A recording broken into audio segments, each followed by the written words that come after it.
보도의 진실과 시청자의 진심을 알아봅니다. YTN 뉴스 FM 열린 라디오 YTN, 저는 프로듀서 김양원입니다. 신종 코로나 바이러스 감염증에 대한 정보, 여러분은 어디서 얻으시나요? TV 뉴스? 아니면 SNS?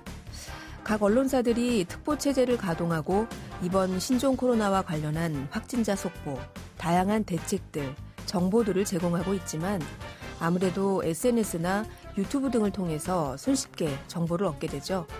이렇다 보니 사실인지 아닌지 확인은 되지 않았고 일단 코로나라고 검색하면 뜨는 여러 영상 콘텐츠들이 뉴스 소비자들의 이목을 끌고 있습니다. 엄청난 조회수를 기록하고 있다고 하는데요. 잠시 후 이 내용 준비하고 있습니다. 2월 9일 일요일 순서 바로 시작하죠.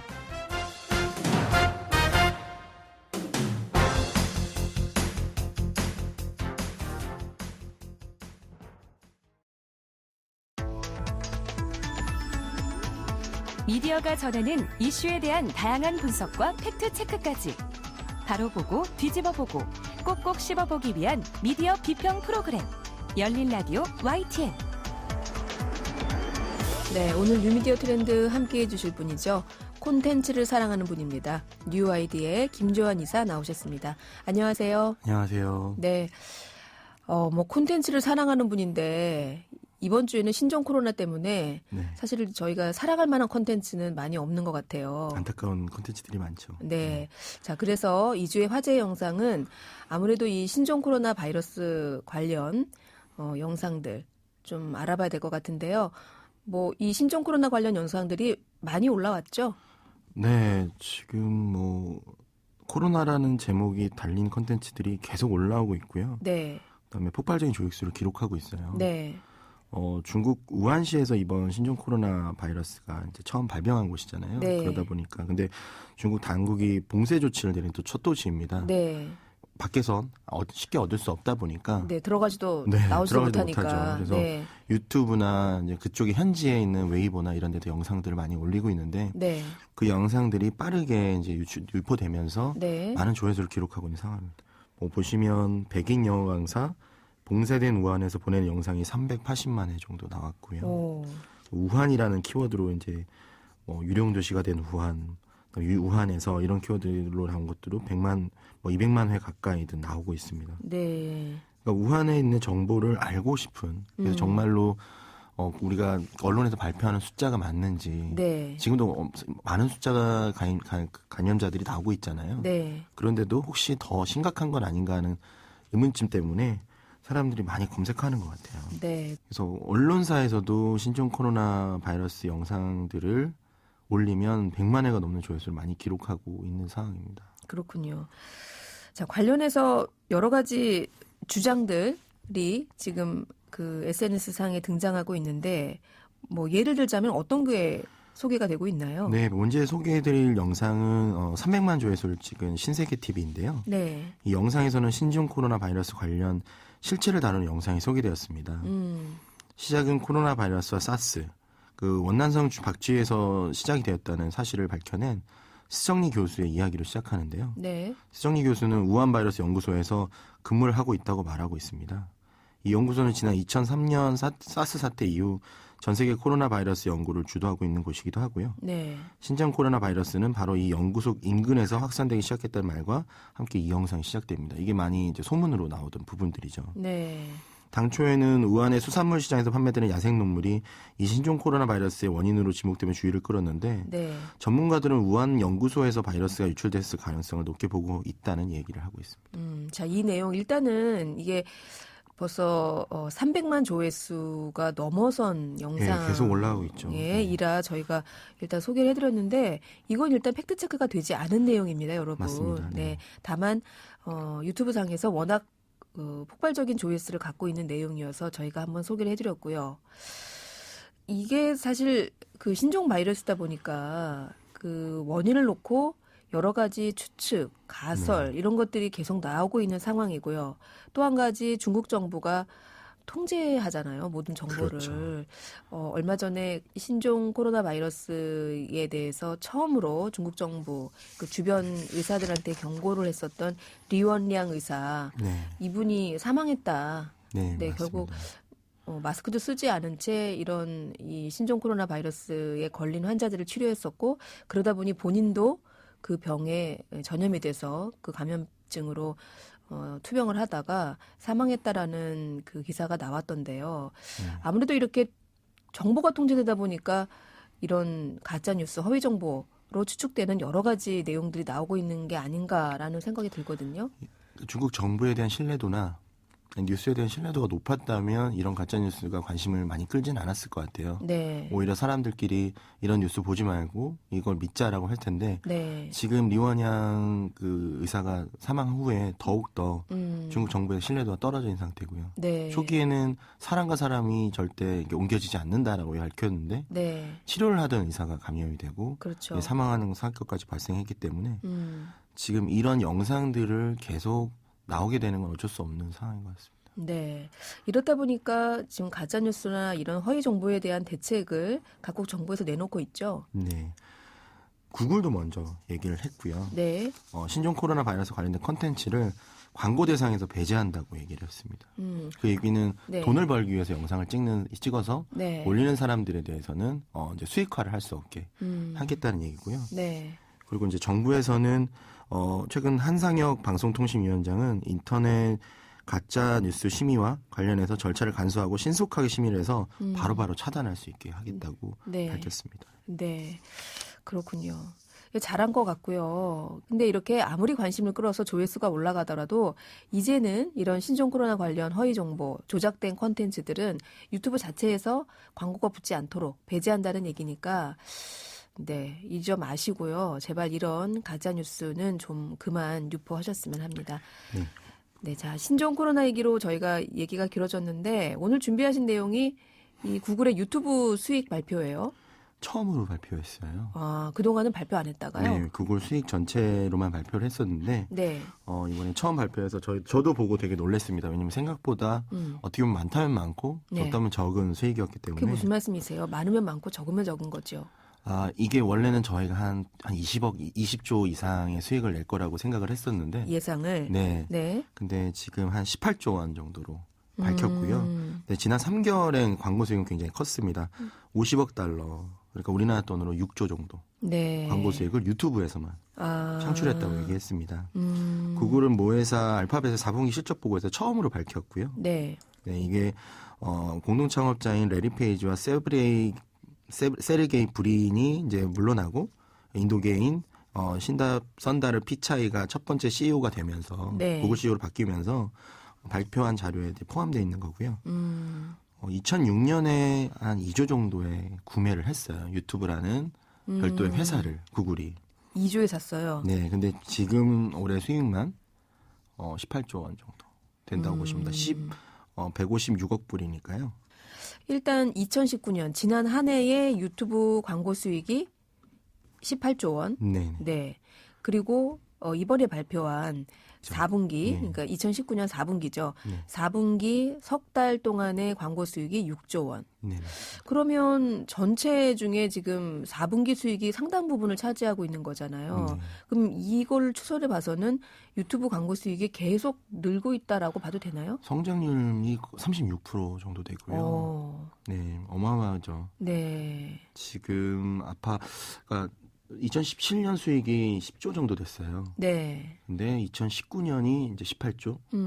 2020년에는 24조 정도 될 것 같습니다. 그러니까 이게 지금 미국 TV 광고 시장이 70조 정도 되거든요. 미국 TV 광고 시장 전체가. 네. 네. TV 광고 시장이 70조의 한 3분의 1가량을 유튜브가 어느 정도 위협을 하고 있다라고 보시면 되고요. 네. 한국 같은 경우는 지상파가 1.4조, 네. 케이블, 종편 다 합쳐서 1.9조에서 3.4조 원 정도 됩니다. 네. 네, 지금 3.4조 원에서 이제 IPTV나 이런 거 다 합치면 4조 원 정도 되는데요. 네. 더 이상 성장을 안 하고 있어요. 이 시장, 대한민국은. 정체 상황이죠. 네, 정체인데 네. 유튜브는 한국 자료는 발표하지 않았지만 네. 계속 36% 성장한다는 것 자체가 지금 큰 어떤 흐름 자체는 이 디지털 비디오 광고 시장으로 바뀌고 있지 않나 이렇게 생각하고 있습니다. 그렇군요. 자, 비교가 참 부끄럽네요. 국내 광고 시장하고 비교를 하니까 국내 미디어 광고 시장과 비교했더니 참 어마어마한 규모인데 근데 유튜브는 최근에 이렇게 유튜브 내에서의 광고 수익도 어마어마하게 성장세를 기록하고 있지만 최근에는 이 광고를 나오지 않게 하는 서비스를 하고 있잖아요. 유튜브 프리미엄이라는 서비스죠. 예전에는 유튜브 레드라는 이름이 있었고요. 네. 그래서 이렇게 접속을 하면 계속 팝업으로 뜨더라고요. 이거를 프리미엄 서비스 경험해 볼래요? 저는 항상 아니요. 라고 하긴 하는데 이런 서비스를 국내 사용자들도 많이 이용하고 있더라고요. 네. 유튜브가 이번에 프리미엄 서비스 사용자도 발표를 했어요. 처음인데요. 네. 2천만 명이 가입돼 있습니다. 전 세계에? 네. 전 세계 2천만 명 가입돼 있고 네. 이걸로만 벌써 연간 수익이 한 2조 원 정도. 아, 이걸로만? 네. 2조 원 정도 되고 네. 이거를 보면 볼수록 네. 광고를 안 보지만 네. 수익은 이제 유튜버들한테 나눠주는 모델입니다. 전 세계 벌써 81개국에 서비스를 하고 있고요. 네. 원래는 한국이랑 미국, 그다음 일부 국가로 먼저 시작을 했었어요. 한국이 되게 빨리 시작한 케이스고요. 그래요. 네, 근데 유럽이랑 일본 확대하면서 지금 81개국까지 확대했고, 네. 대부분 광고를 안 보는 것도 있지만, 네. 유튜브 뮤직이라는 음악 서비스도 제공을 합니다. 네. 유튜브에서 사실 음악 많이 듣잖아요. 네, 유튜브 뮤직에 광고 없이 백그라운드로 그러니까 화면을 끄고도 들을 수 있는 네. 기능을 제공하고요. 네. 그리고 유튜브 프리미엄 컨텐츠들 오리지널이라고 하는 네. 컨텐츠도 유튜브 프리미엄에 가입하면 보실 수 있습니다. 근데 이거 제가 단순한 질문 하나 드릴게요. 우리 생각에는 구글의 유튜브라는 회사 입장에서는 그 기업들이 내 광고를 틀어주세요라고 붙이는 그 광고 수익이 실제로 그 개인의 유튜브 이용자들이 내는 이 유튜브 유료 서비스 같은 이용 요금보다 훨씬 더 규모가 클 것 같다는 생각이 드는데 네. 유튜브가 이런 광고 없는 프리미엄 서비스를 계속해서 확장해 나가고 있는 이유는 무엇일까요? 이런 겁니다. 지금 작년 한 해 넷플릭스가 번 돈이 24조 원이에요. 네. 근데 아까 말씀드렸지만 유튜브가 20억 명이 쓰는데 네. 18조를 벌었습니다. 그러니까 돈을 내는 가입자, 광고주들은 항상 돈을 싸들고 있는 건 아니고 네. 그리고 20억 명이 쓰는 광고, 20억 명이 쓰는 사용자 서비스에 네. 모든 광고주들이 모든 영상에다 광고를 붙일 수도 없는 노릇입니다. 그러니까 핀레이트라고 하거든요. 네. 그러니까 100명이 봤을 때 100명의 영상에 모든 광고가 100% 채워지진 않아요. 가끔 보시면 광고가 없는 영상도 있을 거예요. 있죠. 네, 그런 네. 건데 수익이 발생하지 않는 거죠. 네. 구글 입장으로는 자기네들 비용을 쓰는데 트래픽 비용도 쓰고 그렇죠. 영상 인코딩이나 여러 가지 비용을 쓰는데 비해서 네. 수익은 없는 이런 모델들이 발생하니까 안정적인 재정 확보 차원에서는 유튜브 프리미엄 서비스, 유료 가입자도 굉장히 중요하고 이게 늘어나면 늘어날수록 자기들이 이제 어떤 영상 콘텐츠를 직접 제작한다든지 네. 뭔가 투자한다든가 이런 부분에 굉장히 많은 활용을 할 수 있는 거죠. 그렇군요. 어떤 자기들이 새로운 컨텐츠 투자나 이런 걸 할 수 있는 어떤 시드머니 차원에서 유료 가입자 수가 상당히 중요하군요. 그럼요. 네. 네, 알겠습니다. 저희가 사실 준비하신 내용이 많은데 시간이 다 됐어요, 이사님. 네.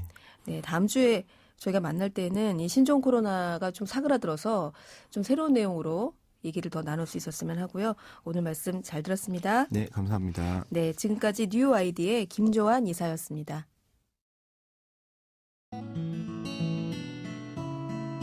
진실을 전합니다. 진심을 다합니다. 시청자 여러분의 목소리에 귀 기울이는 YTN 뉴스 FM 열린 라디오 YTN 토요일과 일요일 저녁 8시 20분에 방송됩니다. 한 주간 YTN 라디오에서 방송된 프로그램들을 모니터링하고 평가해보는 시간입니다. 오늘은 박은하 시청자평가원 나오셨습니다. 안녕하세요. 네, 안녕하세요. 네, 이번 주에는 어떤 프로그램 살펴보셨나요? 네, 이번 주에는 매일 저녁 6시 15분부터 8시까지 하루에 가장 뜨거운 뉴스 소식을 전해드리는 프로그램이죠. 이동형의 뉴스 정면 승부를 살펴보았습니다. 네, 그날 있었던 뉴스들을 종합해서 전해드리는 YTN 라디오의 저녁 간판 시사 프로그램이죠. 이동형의 뉴스 정면 승부. 이번 주는 어떤 내용들이 다뤄졌습니까? 네, 우선 이번 주는 전 세계의 가장 뜨거운 이슈죠. 신종 코로나 바이러스 관련 소식을 다양한 분들을 모시고 관련 소식과 정보들을 전해드리는 인터뷰들이 많았습니다. 설 연휴가 끝나자마자 계속해서 들려오는 소식들에 많은 분들이 걱정과 관심이 집중되어 있는 상태인데요. 네. 네, 이 부분에 있어서 상하이 현지 교민 신문 대표 그리고 감염 전문의 그리고 후베이성 농구 대표팀 감독, 황교익 막 칼럼니스트 등 각 분야의 전문가들을 다양하게 섭외함으로써 현 상황을 다각도로 살펴보고자 하였던 점에서 돋보이는 인터뷰들이 많았습니다. 뿐만 아니라 이제 청취자들에게 보다 심도 있고 정확한 정보를 전달하려고 하는 노력도 돋보였는데요. 네. 네, 지난달 28일 화요일 되었던 정면 인터뷰 시간에서는 고려대학교 안산병원 감염내과 최원석 교수와 박승호 상하이 저널 부사장을 모시고 인터뷰를 진행하였습니다. 네, 두 분을 모시고 했던 인터뷰의 가장 중점이 되는 사항으로는 일종의 가짜 뉴스라고 하죠. 팩트체크가 되지 않은 신종 코로나 관련 뜬 소문들을 전문가들을 모시고 의견을 들어서 다시 한번 짚어주었습니다. 예를 들어 이제 코로나 바이러스의 원인이 되는 부분이 정말 야생동물을 통해 진행되었는지, 그리고 또 눈의 점막을 통해서도 바이러스가 전달된다든지, 그리고 잠복기에도 전염이 될 수 있는지 등을 전문가들을 통해 정확히 설명함으로써 청취자들에게 보다 정확하고 올바른 정보를 전달하였다고 생각합니다. 네. 그러니까 당시에는 국내에 계속해서 신종 코로나 바이러스 확진자들이 늘고 있는 상황이었고 또 이런 때일수록 이렇게 가짜뉴스 잘 판별해서 정확한 보도해 주는 게 참 중요한 때였는데 보도가 잘 되었다라는 평가로 좀 들리네요. 네, 그렇습니다. 또 신종 코로나 관련 인터뷰 중 1월 30일 목요일에 진행되었던 황교익 막 칼럼니스트와의 인터뷰에 대해서도 이야기하고 싶은데요. 우선 신종 코로나 사태의 또 다른 쟁점이죠. 이제 감염병 확산을 틈타 확산되고 있는 중국인 차별과 혐오 문제에 대해 다시 한번 짚어볼 수 있는 인터뷰여서 하나의 현안에 대해 균형 있는 시각을 갖추려 했다는 점에서 좋은 인터뷰였다고 평가했습니다. 다만 다소 아쉬웠던 점은 게스트였던 황교익 막 칼럼니스트의 언행이 다소 직설적이었다는 것인데요. 그 부분에 있어서 청취자들이 다소 불편함을 느낄 수도 있었을 것 같습니다. 네. 어떤 부분들이 다소 직설적으로 느껴지셨나요? 네, 예를 들어서 이제 황교익 막 칼럼니스트가 중국 혐오 발언을 조성하는 이유에 대해 정치적인 부분을 지적하면서 지금의 신종 코로나 바이러스 문제는 내부에서 확진자가 4명밖에 없지 않습니까? 사망자도 없고요. 지금은 작은 사건이죠.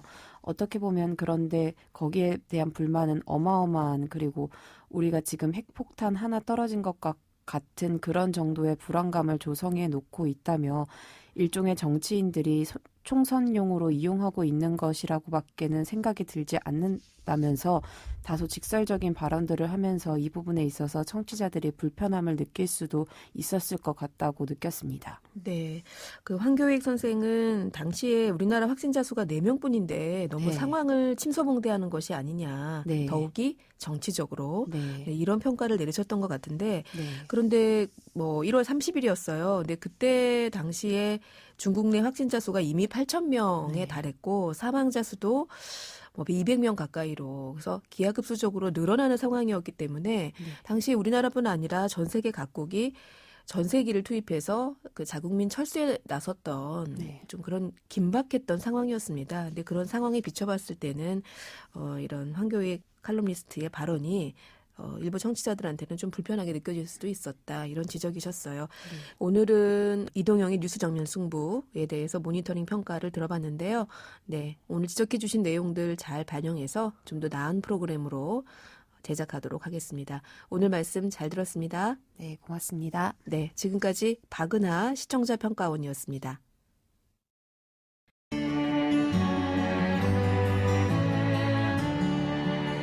더불어 사는 세상.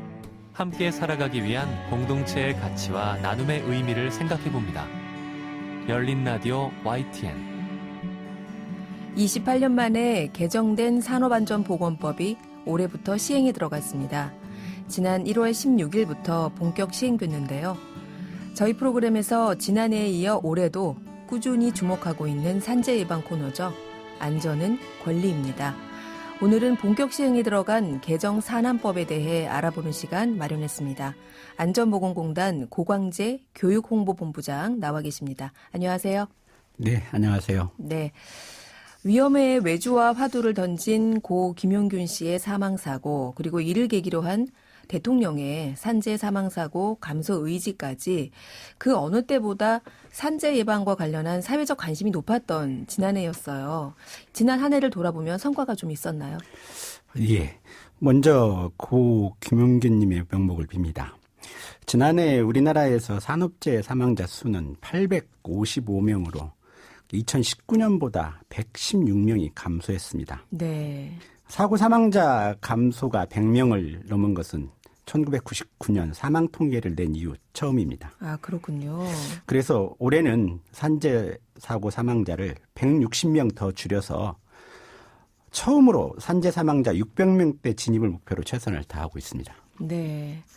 아, 지난해에 이렇게 관심이 높았던 만큼 산재 사망자 수가 큰 폭으로 줄었다니 정말 다행이고요.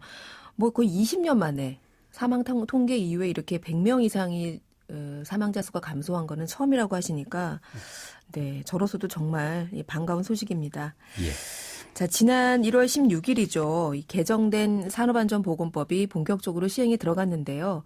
개정된 산안법, 일단 간략하게 좀 설명을 해 주시죠. 예, 28년 만에 전부 개정된 산업안전보건법의 의미는 크게 세 가지로 요약할 수 있습니다.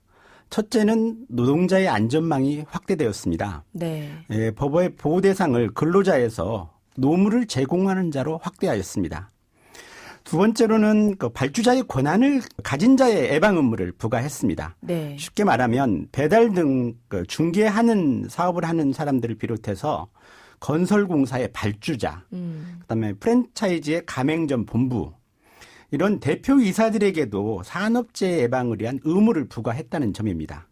마지막으로는 하청 노동자의 안전을 강화했습니다.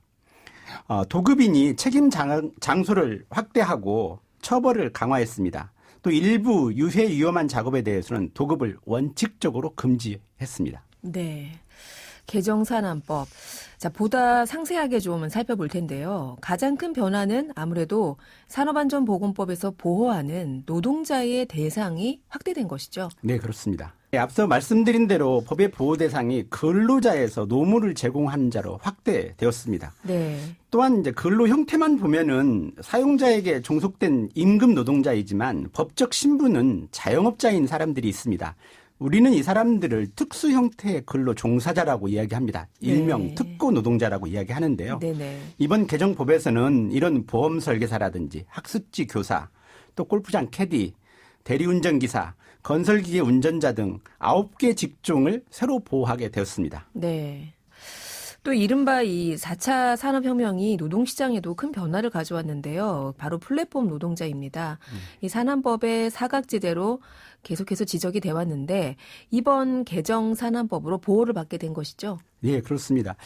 최근에 일터에서의 균열 사회라는 균열 일터라는 이야기를 합니다. 네. 앞으로 우리가 만나는 직업은 이제 좀 더 파편화되고 또 하청화되고 대행 체제로 가게 되고 그래서 우리가 다양한 직업들을 만나게 되는데요. 이런 노동자들을 우리는 플랫폼 노동자라고 이야기를 합니다. 네. 플랫폼 노동자들은 형식상으로는 근로계약이 아니라 개인 사업자와 사업자 간의 계약으로 이루어집니다. 그렇죠. 그래서 플랫폼을 제공하는 업체와 업무 위탁 계약을 맺고 일을 합니다. 네. 이번 법에서는 플랫폼 노동자도 보호를 받을 수 있다는 것입니다. 좀 더 구체적으로 말씀을 드리면 일을 하다 다치게 되면 산재 보상을 받을 수 있는 길이 열렸다는 점입니다. 네. 또한 그래서 이들 노동자들을 채용하는 사업주는 채용 시 반드시 교육을 한다든지 네. 안전보건에 대한 예방 조치를 해야 되는 의무도 함께 갖게 되는 것입니다. 네. 쉽게 말해서 노무를 제공하는 자로 보호 대상이 확대된 것은 앞으로 산업안전보건법의 적용 대상이 지속적으로 확대될 것을 대비한 개방 조항이라고 이해하시면 될 것 같습니다. 그렇군요. 자, 다음으로는 어떤 점이 이번 개정 산안법으로 변화되는 것일지 좀 설명해 주시죠. 예, 이번 개정 산안법에서는 보호 대상이 확대된 것과 함께 기업의 운영과 또 안전 투자에 대한 결정권을 가진 주체들에게 전사적으로 재해방 활동에 나설 수 있도록 책임 주체의 역할을 확대했다는 점입니다. 네. 기업의 산재 예방 강화를 위해서 대표 이사에게는 안전 및 보건 계획을 수립해서 이사회에 보고하고 승인을 받도록 명문화였습니다. 네.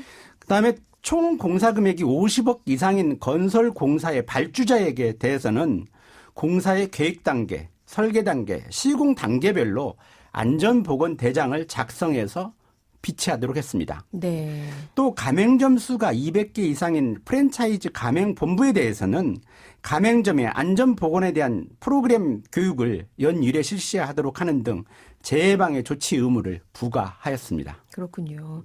사실 이 부분이 저희 프로그램에서도 여러 차례 다뤘지만 논란이 많았습니다. 왜냐하면 앞서 저희가 그 이름 고 김용균 씨 사망 사고나 또 그 전에 있었던 뭐 스크린도어 하청 근로자의 사망 사고 또 이런 사고들이 모두 하청업체 노동자였어요. 네, 그렇습니다. 예, 그렇다 보니 이런 산재 사망 사고가 하청업체 근로자에게 집중되는 현상이 나타났고 그래서 위험의 외주화가 아니냐 이런 논란이 불러오기도 했었는데 이런 부분들이 이번 개정 산안법을 통해서 조금 보완이 되는 것인가요?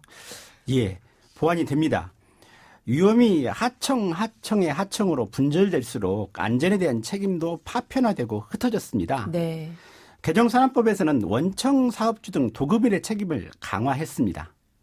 안전보건의 조치의 책임 범위를 도급인의 사업장뿐만 아니라 사업장의 모든 장소 또 도급인이 실질적으로 지배 관리하는 위험 장소로 확대했습니다. 네. 이곳에 대해서는 안전시설을 설치하는 것은 물론이고 이곳에서 일하는 노동자들에 대한 안전보건 조치도 반드시 취하도록 했습니다. 네. 또한 그 유해 위험성이 있는 화학 물질에 대한 정보는 작업 전에 문서로 제공하도록 했고 분기 1회 이상 근로자와 함께 작업장에 안전보건 점검을 하도록 했습니다. 네, 다행이고요. 그런데 그럼에도 불구하고 저희 프로그램에도 출연하셨지만 고 김용균 씨의 어머니시죠. 김미숙 김용균 재단 대표를 비롯해서 노동계에서는 그럼에도 불구하고 이번 개정 산안법이 김용균 없는 김용균법이다 이런 지적들을 하고 계세요. 네. 뭐 아무래도 김용균 씨가 이제 화력발전소에서 근무하시다가 그런 사고를 당해서 사망했는데 이런 업종이 도급 금지 업종에서 빠졌다 이런 지적들을 하고 계시는데 여기에 대해서는 어떻게 생각하세요? 예, 그런 지적이 있다는 것을 알고 있습니다.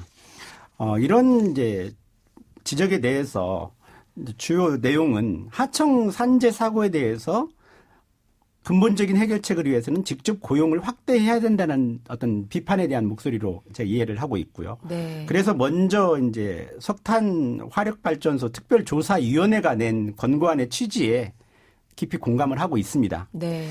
하지만 우리나라 실정에서 도급 금지라는 것이 곧 강제 직고용을 의미하기 때문에 그 네. 대상을 한꺼번에 늘리는 것은 현실적으로 고려해야 할 어려운 측면들이 있다라고 생각을 합니다. 네.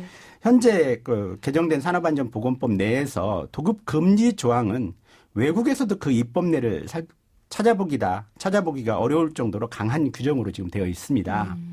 기존 원청이 자기 사업장에서 이루어지는 어떤 하청 노동자의 모든 노동과 관련해서 책임을 지고 벌칙 조항 또한 강화된 만큼 안전보건 조치가 강화됐다라고 말씀을 드릴 수 있겠습니다. 네. 자, 다음으로 살펴볼 개정 산안법 내용, 화학물질 관리에 대한 건데요. 그 삼성전자 직원이었죠. 고 황유미 씨의 백혈병 산재 인정에서도 보듯이 과거와 다르게 이 화학물질로 인한 직업병 또한 이 산업안전보건법의 어떤 개정 이유가 되기도 했습니다. 개정 산안법은 이에 대해서 구체적으로 어떤 내용을 담고 있습니까? 예, 이번 법안에서는 화학물질 관리 제도를 개선을 했습니다. 네. 화학물질의 명칭, 또 함유량, 또 취급 시 주의사항 등을 기재한 물질 안전보건 자료, 즉 MSDS라고 부르는데요. 네. 이에 대해 크게 두 가지가 바뀌었습니다. 첫째로는 물질 안전보건 자료를 작성하고 제출하는 주체가 변경되었고요. 두 번째로는 일부 성분을 비공개하려면은 반드시 고용노동부 장관의 승인을 받도록 개정하였습니다. 네. 그렇군요. 올해부터 시행되는 개정 산업안전보건법에 대해서 알아보는 시간 지금 마련하고 있습니다. 한국산업안전보건공단의 고광재 교육홍보본부장과 함께하고 있는데요. 개정산업법 내용 중에 앞서 간략하게 소개해 주셨죠. 사업주의 처벌을 보다 강화했다. 이 내용 한번 살펴볼까요? 예. 사업주 처벌은 좀 강화됐다라고 볼 수 있습니다. 네. 사망사고가 날 경우에 대해서 법인에 대해서 10억 원까지 벌금을 부과할 수 있도록 강화를 했습니다. 네. 종전에는 1억 원까지 부과하던 것을 10억 원으로 10배 늘렸다는 해석을 할 수 있고요. 네. 종전에는 이제 법인과 개인을 동일하게 취급을 했습니다. 네. 그래서 뭐 어떤 안전보건 조치에 대해서 위반을 했다 하면은 보통 평균 한 400만 원 내외의 벌금형을 선고해서 안전에 투자하기보다는 벌금을 내는 것이 유리한 어떤 그런 구조를 지적이 안고 많았어요. 있었습니다. 예, 네. 그렇죠.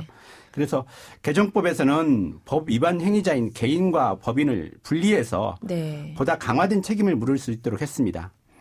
참고로 지난 10년간 산업안전보건법 위반 사건의 처벌 내용을 살펴보니까 네. 징역이나 금고형을 받은 경우가 0.57%에 불과했습니다. 또 과태료 평균액도 432만 원에 불과한 실정이었습니다. 네. 법 위반 사항에 대한 양형 기준이 높아져야 된다는 의견에 저희도 공감하고 있습니다. 네. 그렇습니다. 자, 마지막으로 이런 중요한 제도 개선의 의미를 담고 있는 이번 개정법이 산업 현장에서 잘 시행돼야 되잖아요. 네, 그렇습니다. 네, 그게 가장 중요할 텐데 얼마 전에 이 국내 대형 건설사 대표들과 간담회 자리도 마련하셨죠. 예. 현장에서 이 개정법이 안착되기 위해서 어떤 노력이 필요할까요? 그래서 이제 저희 안전보건공단에서는 지난해부터 산업안전보건법의 어떤 개정 관련 주요 내용들을 네. 온라인이라든지 오프라인 기회가 있을 때마다 이제 언론 등을 통해서 지속적으로 홍보를 하고 있습니다. 네. 또 개정법과 관련된 자료가 필요한 경우 저희 안전보건공단 누리집에서 자료를 받으실 수 있고요. 네. 마지막으로 이제 산업재해 예방은 어떤 이러한 정부의 노력만으로는 어렵습니다. 안전은 현장에서 시작되기 때문입니다. 네. 사업주는 책임을 실천하고 노동자는 자신이 누리는 안전이 권리라는 인식을 하고 적극적으로 협력해야 합니다. 네. 이러한 노력들이 함께 할 때 사고 사망자를 줄이는 것도 가능하다라고 생각을 합니다. 네, 맞습니다. 사업주는 그 책임을 다해야 되겠고요. 노동자들도 이제 안전이 권리입니다. 정말 노동자들의 자신들의 권리를 찾는 2020년 한 해 되시기 바랍니다. 오늘 말씀 잘 들었습니다. 네, 감사합니다. 네, 안전보건공단의 고광재 교육홍보본부장이었습니다. 열린 라디오 YTN 2월 9일 일요일 순서는 이제 마칠 시간입니다. 내일 다시 월요일인데요. 새로운 한 주에 코로나 바이러스도 그렇고 좀 나아지려나요? 네, 오늘 끝곡으로 포스트 말론의 Better Now 준비했고요. 저는 다음 주 토요일 저녁 8시 20분에 다시 돌아오겠습니다. 지금까지 김양원이었습니다. 고맙습니다.